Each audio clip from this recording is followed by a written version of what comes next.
Thank you, Jada, for being here today and accepting the interview opportunity. So tell me a bit about yourself and your role at KCL Boat Club. So I'm the club captain at KCL Boat Club, and essentially that just means that I run the ship, essentially, ensure everyone does is safe, that everyone's happy doing what they're doing, and I guess try and win things along the way. That's kind of what my role is, and kind of supporting anyone who has a role as well in their role. All right, nice. So how long have you been doing that? So I'm the club captain for this academic year. Okay.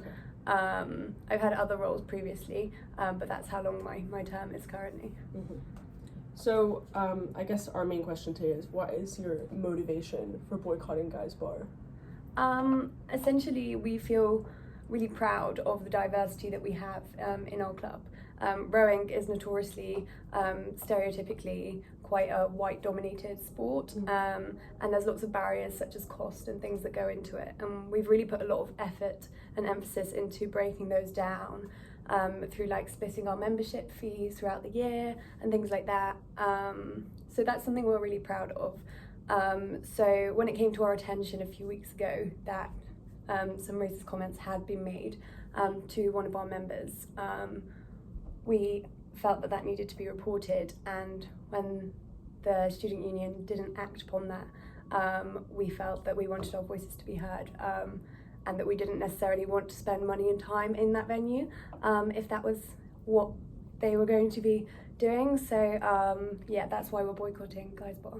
Was there a particular instance in which you thought, like, that's it, we're done, we're not going anymore? Yes, so the incident that took place, sadly, another student from another society racially assaulted one of our members in the bathroom of Guys Bar.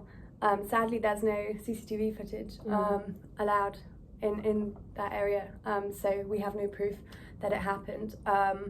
But nevertheless, it did, and we have a very affected member on our end. So that was kind of what fueled our boycott. So how big of an impact does the decision have on the boat club?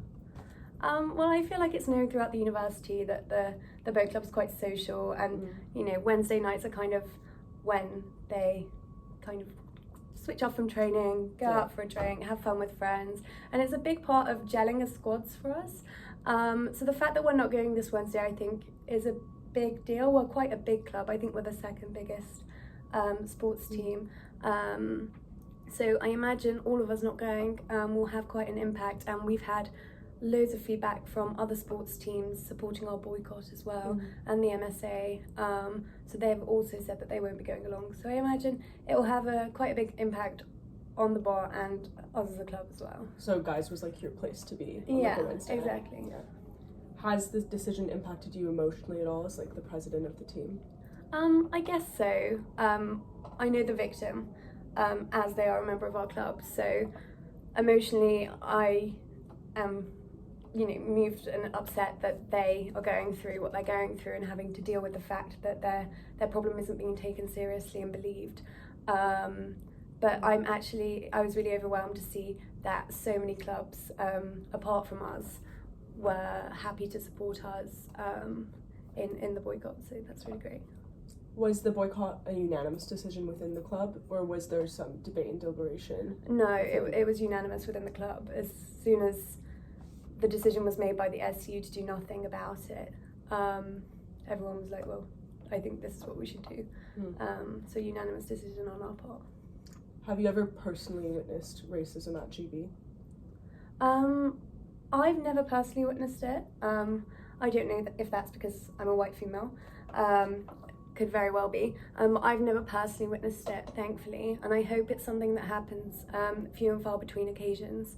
But sadly, after speaking to presidents of other sports teams, it's starting to become apparent that it's not a rare occurrence, and when they've reported it, similar things have happened where nothing has been done about it.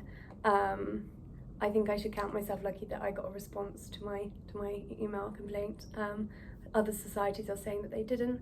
So yeah, I mean, it's seeming to be something that keeps cropping up when I'm speaking to other presidents. So as this is a recurring issue, do you think that it's mainly students, or do you think staff is also involved? Oh, I think the GB staff are really, really great. When I spoke to them initially, because I wasn't sure about how to go about this procedure to help my member who was the victim in this situation, they were really, really helpful and acted instantly, but they are a KCLSU venue, so they do have to pass it on to the SU, and that's ultimately who makes the decision. So I was really happy with the way that the manager at GB was able to help us. It was only when it got passed on to the SU that I was finding it quite difficult to understand their point of view. So what's the primary goal with the boycott? Like, what's the ultimate, like, when would it end? What are you hoping to achieve? Essentially, I just kind of want justice for the victim, in the sense that they're believed and they're heard. And also, I want people of all ethnicities and backgrounds to feel safe going to venues on campus, whether that's in the boat club or in a different club, because I feel like we're at King's, it's one of the most diverse universities in the world, and this shouldn't be a problem that we're dealing with. Sometimes I have to like take a step back and be like, I'm really dealing with that in 2022. But essentially, I think it's something we need to nip in the bud as soon as possible. Have you ever considered boycotting GB in the past over other issues, like when the spiking epidemic broke out? Yeah, so when the spiking incidents were occurring, I can't remember which society it was that was running the boycott, but we joined. I wasn't the club captain at the time, but I was on committee, and the decision was unanimous then. We were more than happy to join in with it, and then GB brought in like the covers for the cups, and they took lots of measures to try and combat it, which was great to see. And then the boycott ended. Essentially, that's kind of what I'm looking for too. I want something in place, or I want something to happen that means that people just feel a bit more safe and can expect to go to the bar, have fun, and leave in a fairly happy and safe manner. Yeah. I guess my final question for you is, if you could send one message to our readers and our listeners, what would that be? I guess not being a silent bystander in any situation. I mean, like I said before, I've never witnessed or experienced racism per se. So this is really a new experience for me to be going through. But any support that you can offer people in those situations, or just pointing out that something that someone said is hurtful and isn't acceptable, I think would go a long way. I think if that would have happened in this situation, we wouldn't be going through this right now. So I think that's the big takeaway message.